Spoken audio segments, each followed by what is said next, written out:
Hey there Kadaai lovers, welcome to Kadaai Kaadhal. இன்னைக்கு நம்ம பார்க்க போற டிஷ் பாசிப்பருப்பு லட்டு. சோ அதுக்கு தேவையான இன்கிரிடியன்ட்ஸ் என்னன்னு பார்த்துடலாம். பாசிப்பருப்பு 300 கிராம், சர்க்கரை 200 கிராம், முந்திரி பருப்பு அதாவது cashews கொஞ்சமா உடைச்சு வச்சுக்கலாம், பால் 3 டேபிள்ஸ்பூன், ஏலக்காய் ஒரு 5 எடுத்து வச்சுக்கலாம், நெய் 25 கிராம். ஸோ இதுதான் நம்ம பாசிப்பருப்பு உருண்டை செய்கிறதுக்கு தேவையான பொருட்கள். கடாய் நல்லா சூடானதும் நம்ம எடுத்து வச்சிருக்கிற 300 கிராம் பாசிப்பருப்பை ஆட் பண்ணிக்கலாம்.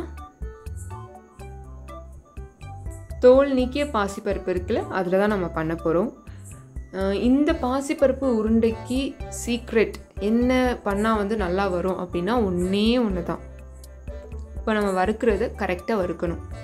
கரெக்டாக நீங்கள் இதை வறுத்துட்டிங்கன்னா அதோட டேஸ்ட், ஃப்ளேவர் எல்லாமே பர்ஃபெக்டாக இருக்கும். ஸோ இந்த ஸ்டெப் தான் ரொம்ப இம்பார்ட்டண்ட். ஸோ முடிஞ்ச அளவுக்கு எல்லா சைடுமே ஹீட் பரவுற மாதிரி நல்லா கிளறி விட்டுட்டே இருங்க. இந்த மாதிரி நல்ல பொன்னிறமானதும் அதை நம்ம ஒரு பேனில் எடுத்து வச்சுக்கலாம், இல்லைன்னா ஒரு பவுலில் எடுத்து வச்சுக்கலாம். அது நல்லா ஆறணும். நல்லா ஒரு 10 to 15 மினிட்ஸ் கிட்ட ஆற விட்டுருங்க. ஆறுனதும் நம்ம இந்த சைட் மிக்சியில் எடுத்து வச்சிருக்கிற 200 கிராம் சுகர் அதை ஆட் பண்ணி அதை நம்ம பொடியாக அரைச்சி வச்சுக்கலாம். ஸோ நீங்கள் இதை அரைச்சதும் சல்லடை போட்டு நீங்கள் சலிச்சும் நல்ல பொடியாக எடுத்துக்கலாம். இல்லைன்னா அதே மாதிரி அப்படியே நீங்கள் ஆட் பண்ணிடலாம். அப்படியே ஆட் பண்ணுறப்போ உங்களுக்கு அங்கங்கே கட்டிப்படும். ஸோ அது மட்டும் நீங்கள் கேர்ஃபுல்லாக நீங்கள் பார்த்துக்கோங்க.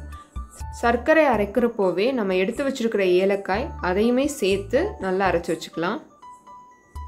இந்த மாதிரி உங்களுக்கு நல்ல பவுடர்டு ஸ்டேஜில் வந்துடும். இப்போ நம்ம வறுத்து ஆறுன பாசிப்பருப்பு அதை ஆட் பண்ணிக்கலாம். அதை ஆட் பண்ணிவிட்டு அதையுமே நல்லா மிக்ஸ் பண்ணி எடுத்துக்கலாம். இதை நீங்கள் ரொம்ப நல்ல ஃபைனாக பொடியாக அரைக்கணும்.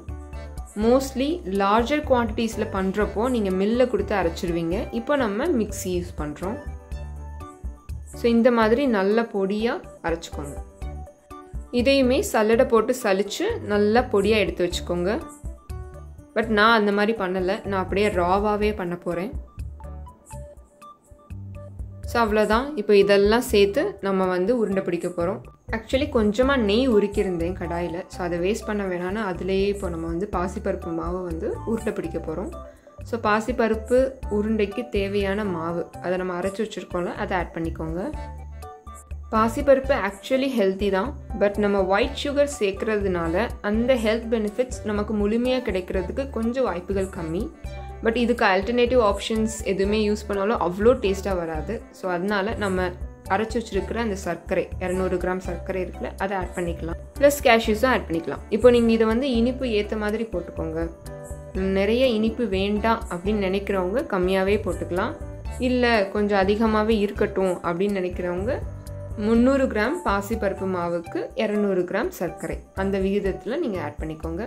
இப்போது நம்ம உருக்கி வச்சிருக்கிற நெய் 25 கிராம் நெய் அதையுமே ஆட் பண்ணிக்கோங்க. நல்ல வாசனையாக இருக்கும். ஸோ இந்த மாதிரி நல்லா கிளறி விட்டுருங்க. நம்ம வாட்டர் சேர்க்க போகிறதே கிடையாது. நம்ம எடுத்து வச்சிருக்கிற மில்க் 3 டேபிள்ஸ்பூன் அதையுமே கொஞ்சமாக ஆட் பண்ணிக்கோங்க. இது நல்லா காய்ச்சின பால், அதை 3 டேபிள்ஸ்பூன் ஆட் பண்ணியிருக்கேன். அதுக்கு மேலே ஆட் பண்ணிடாதீங்க, டோட்டலாகவே டிஃப்ரெண்ட்டாக ஆகிடும். ஸோ ஒரு அளவு தான், கரெக்டாக இந்த அளவுக்கு நீங்கள் ஆட் பண்ணிங்கன்னா கரெக்டாக இருக்கும். ஸோ இதையே நீங்கள் அப்படியே நல்லா கலந்து விடுங்க. உங்களுக்கு இந்த ஸ்டேஜில் வரும். இப்போ நீங்கள் உருண்டை பிடிச்சி பாருங்கள், உங்களுக்கு உருண்டை வருதா இல்லையா இந்த ஸ்டேஜில் அப்படின்னு சொல்லிட்டு. இப்போ பார்த்தீங்கன்னா நல்லா உடையுது. ஸோ அப்போ நம்ம இன்னும் கொஞ்சமாக பால் சேர்த்துக்கிட்டோம்னா இன்னும் பெட்டராக இருக்கும். பட் வாட்டர் சேர்த்துறாதீங்க, அது உங்களுக்கு டேஸ்ட்டே டிஃப்ரெண்ட்டாக கொடுக்கும். நீங்கள் மில்க் சேர்க்குறதுனால அந்த மில்கோட எசன்ஸ் உங்களுக்கு இந்த பாசி பருப்போடு சேர்ந்து அப்படியே ஃப்ளேவர் அல்டிமேட்டாக இருக்கும். உங்களுக்கு ரொம்ப பிடிக்கும். பார்த்தீங்கன்னா உங்களுக்கு இப்போ தெரியும், லைட்டாக ஈரப்பதம் இருக்கும். இந்த ஸ்டேஜில் நீங்கள் உருண்டை பிடிச்சி பாருங்கள், கரெக்டாக உங்களுக்கு உருண்டை வரும்.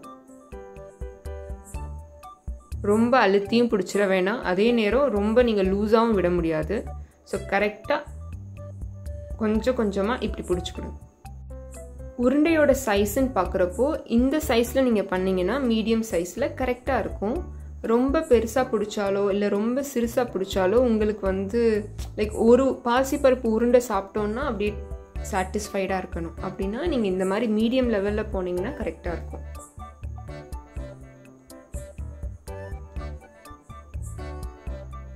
அவ்வளோதான், நம்மளோட பாசிப்பருப்பு உருண்டை ரெடி ஆயிடுச்சு. இதே மாதிரி நம்ம எடுத்து வச்சிருக்கிற எல்லா மாவுலேருந்தும் ஒவ்வொரு உருண்டையாக போட்டு எடுத்து வச்சுக்கோங்க. கண்டிப்பாக உங்களுக்கு நிறைய உருண்டை வரும்.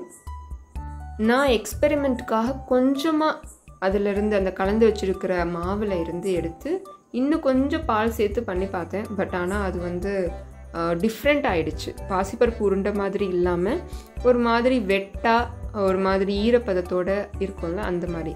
ஸோ பாலோட அளவு கரெக்டாக சேர்த்து பண்ணுங்கள். உங்களுக்கு டேஸ்டியான பருப்பு உருண்டை ரெடி ஆயிடுச்சு. இந்த டிஷ்ஷை எல்லாரும் கண்டிப்பாக ட்ரை பண்ணிவிட்டு எப்படி இருந்துச்சு அப்படின்னு காமெண்ட் செக்ஷனில் சொல்லுங்கள். இந்த வீடியோ உங்களுக்கு பிடிச்சிருந்தா லைக், ஷேர், சப்ஸ்கிரைப் பண்ணி சப்போர்ட் பண்ணுங்கள். Thank you so much. Happy Deepavali.